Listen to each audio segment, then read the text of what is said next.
Alright, let's see how long it takes this one to get taken down.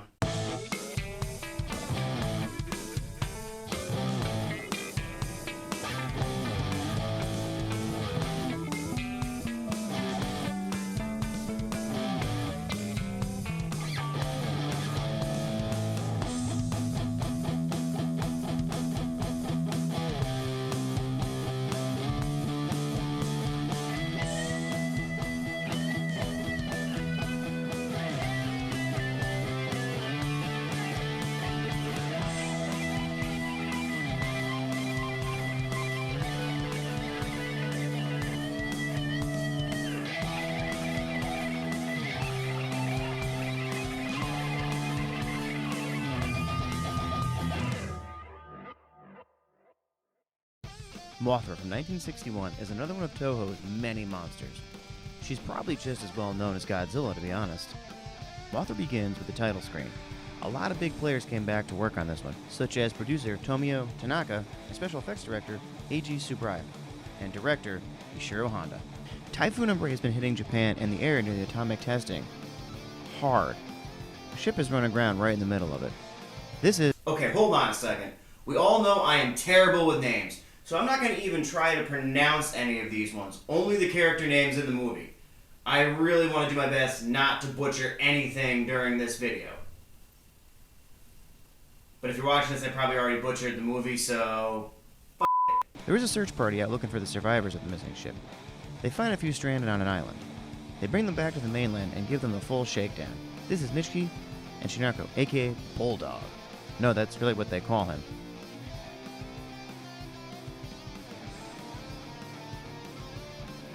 They are working for the local press to try to get the scoop on the boat. The men tell them they were able to survive on the island because of the juice the natives had there. This baffles all the scientists because there shouldn't be anyone living on these islands due to the atomic testing. They need to get more info on the island, and there's an expedition being sent out to check it out, but they need to seek out Dr. Shinji. He is the leading authority on the area. He is hesitant to do an interview with them, but then comes around. This is also his brother, Shinji. He comes back later.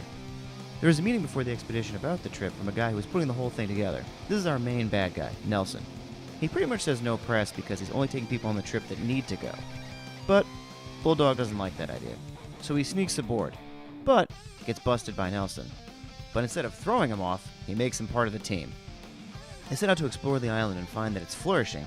Shinji gets lost, and it's attacked by a plant. He hits his alarm, but before he blacks out, he sees two little girls. The next day, they return to the island to find those two girls, and they do.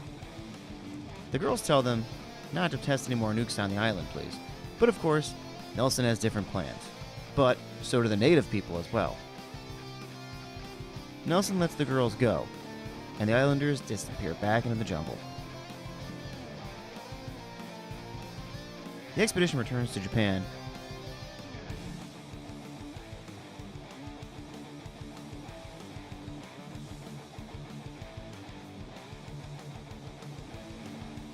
The doctor and Bulldog do a background check on Nelson and find it odd that he has no past. The doctor reveals that he discovered some hieroglyphics on the island, but he's not sure what they mean. Meanwhile, Nelson secretly returns to the island for the girls. This time he has no problem using force on the native people. He steals the girls and runs.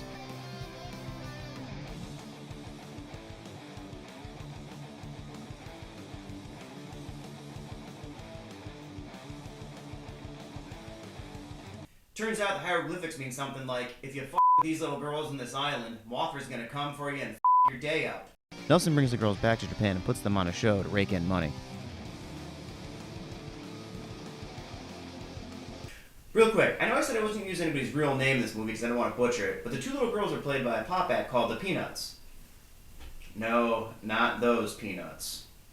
They sing a pretty killer tune, which is actually an SOS to Mothra. Bulldog and the others try to get the girls back from Nelson, but he's not willing to give them up yet. They sneak up into his office and talk to the girls, and they explain that they can understand each other because the girls have telepathy. They tell them that Mothra is on her way and she's going to destroy everything in her path.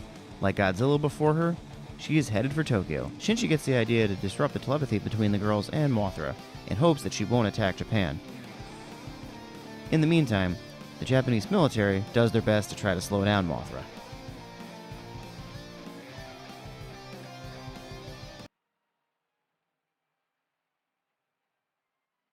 They create this anti-telepathy box to disrupt the waves between Mothra and the little girls.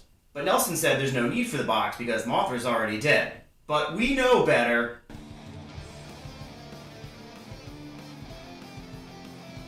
She reappears near a dam and continues her havoc.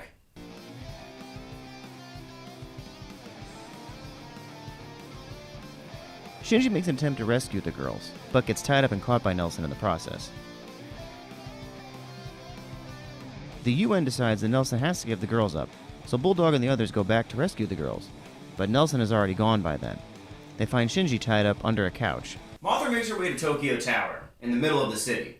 This is where we get that famous picture of her in the cocoon around the tower.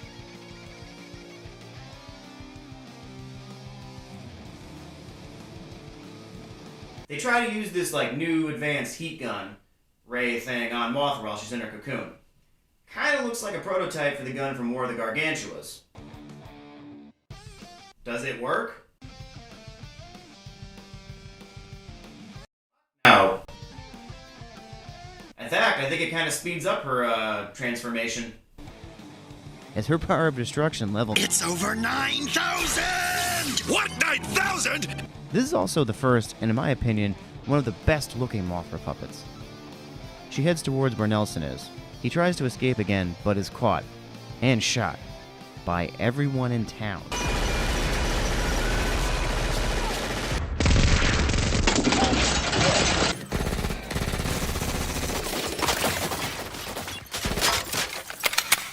What town is this? What country are we in? Bulldog and the crew show up to pick up the girls, bring them back to Mothra. They signal Mothra by drawing a giant symbol on the airport. They ring all the church bells in the town at 3 o'clock to also get Mothra's attention. She somehow knows to come to the airport to get the girls after that. Okay. Well, the plan worked and she flies in and takes the girls home. The end.